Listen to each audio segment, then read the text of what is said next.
Hello everyone, welcome to AKGS point. So दोस्तों, complete history की series का आज ये 9वां पार्ट है, जहां पर आज हमारा टॉपिक रहने वाला है गुप्त उत्तर काल। तो गुप्त उत्तर काल से रिलेटेड जितने भी प्रीवियस ईयर एग्जाम में आए हुए क्वेश्चन हैं या जितने भी अपकमिंग एग्जाम जो भी हैं आपके, उनमें यहाँ से क्वेश्चन बन सकते हैं, उनके बारे में हम यहाँ डिस्कस करेंगे। तो आप वीडियो अंत तक ज़रूर देखिएगा और वीडियो के अंत में पूछे गए क्वेश्चन का आंसर कमेंट बॉक्स के माध्यम से हमें ज़रूर दीजिएगा। और यदि आप इस वीडियो की PDF प्राप्त करना चाहते हैं तो हमारे टेलीग्राम चैनल से जाके प्राप्त कर सकते हैं, जिसकी लिंक नीचे डिस्क्रिप्शन बॉक्स में दी हुई है। तो चलिए स्टार्ट करें हम आज की वीडियो। उससे पहले थॉट ऑफ द डे क्या है आज का, तो देख लेते हैं। किसी का टाइम पास बनने से बेहतर है अपने करियर पर फोकस करो। तो बिल्कुल सही बात है दोस्तों, किसी का टाइम पास बनने से बेहतर है कि उसी टाइम को अपने करियर को यूटिलाइज करने में लगाइए। तो चलिए स्टार्ट करें हम आज का सेशन। उससे पहले मैंने पिछले सेशन में आपसे जो क्वेश्चन पूछा था उसका आंसर दे दूं कि किस गुप्त शासक ने दक्षिण पथ में स्थित 12 राज्य पर धर्म विजय की थी। तो किसने की थी? तो इसका करेक्ट आंसर क्या था? इसका करेक्ट आंसर था समुद्रगुप्त। और समुद्रगुप्त को आप सभी जानते हैं, इन्हें भारत का नेपोलियन भी कहा जाता था। और भारत का नेपोलियन की संज्ञा इन्हें किसने दी थी? तो ये दी थी वी स्मिथ ने। बी स्मिथ के द्वारा इन्हें भारत का नेपोलियन होने की संज्ञा दी गई थी। चलिए अब आज का सेशन हम स्टार्ट करते हैं। आज के सेशन का पहला प्रश्न है कि पुष्पभूति वंश की स्थापना किसने की थी। तो किसने की थी पुष्पभूति वंश की स्थापना? जल्दी से इसका आंसर देंगे। तो इसका करेक्ट आंसर क्या हो जाएगा? जैसे कि नाम से ही विदित है कि पुष्पभूति वर्धन ने ही पुष्पभूति वंश की स्थापना की थी। तो पुष्पभूति वंश ने कहाँ पे की थी पुष्पभूति वंश की स्थापना? ये की थी हरियाणा में, हरियाणा राज्य के अंबाला में। हरियाणा राज्य के अंबाला जिले में पुष्पभूति वर्धन ने पुष्पभूति वंश की स्थापना की थी। चलिए बात करते हैं अगले क्वेश्चन की कि हर्षचरित्र किसके द्वारा लिखी गई। हर्षचरित्र किसके द्वारा लिखी गई? तो क्या आंसर हो जाएगा इसका? इसका आंसर हो जाएगा बाण भट्ट। बाण भट्ट के द्वारा हर्षचरित्र लिखी गई। अब ये बाण भट्ट कौन थे? तो ये जो थे ये हर्षवर्धन के दरबारी कवि थे। हर्षचरित्र के अलावा इनकी और भी रचनाएं हैं, जैसे कि कादंबरी और पार्वती परिणय।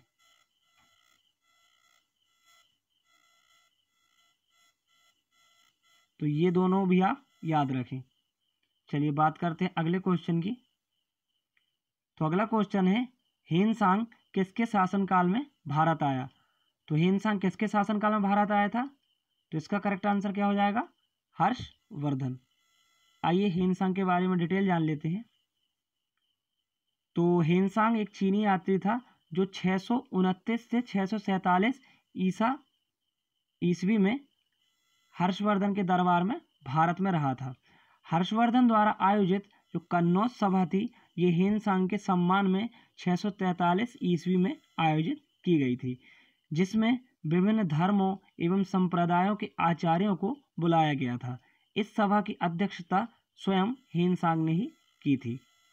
हीनसांग ने अपनी यात्रा का वृतांत लिखा है, जिसका नाम CU की है। ये भी आप याद रखें, ये भी आपके लिए इम्पोर्टेंट है।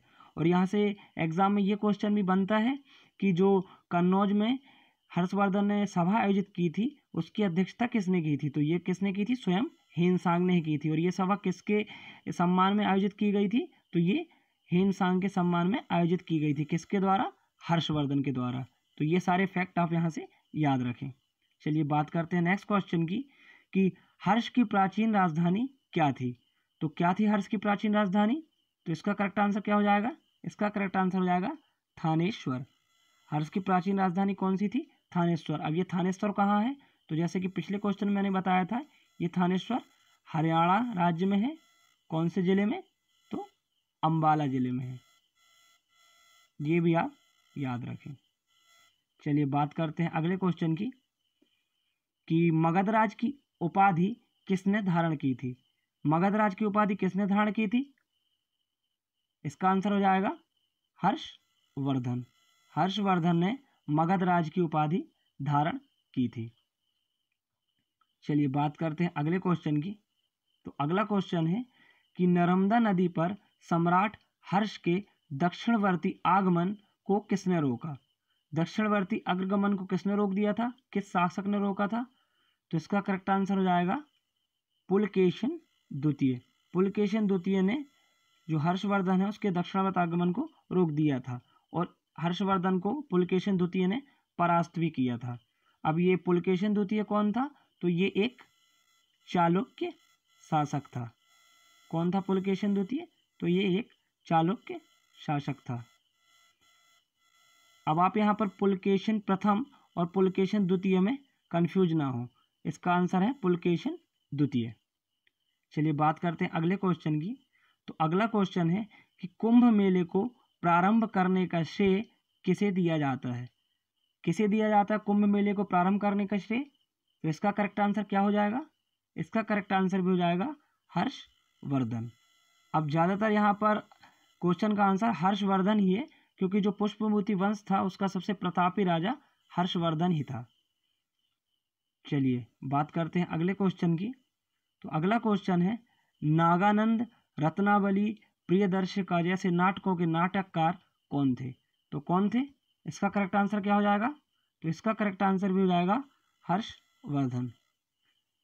तो हर्षवर्धन जो है ये एक प्रतिष्ठित कवि एवं नाटककार थे, साथ ही ये संस्कृत के महान विद्वान और लेखक भी थे। तो ये भी आप याद रखें, क्वेश्चन में इनकी कोई भी रचना से भी क्वेश्चन बन सकता है एग्जाम में।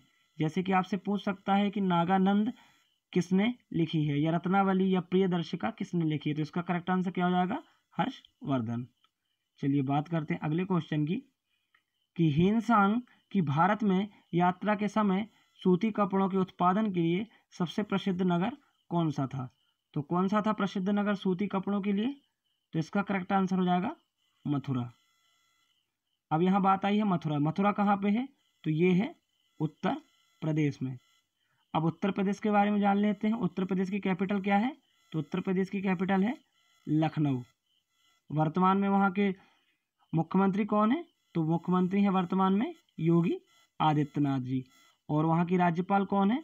तो वहाँ की राज्यपाल हैं आनंदीबेन पटेल। ये भी आप याद रखें।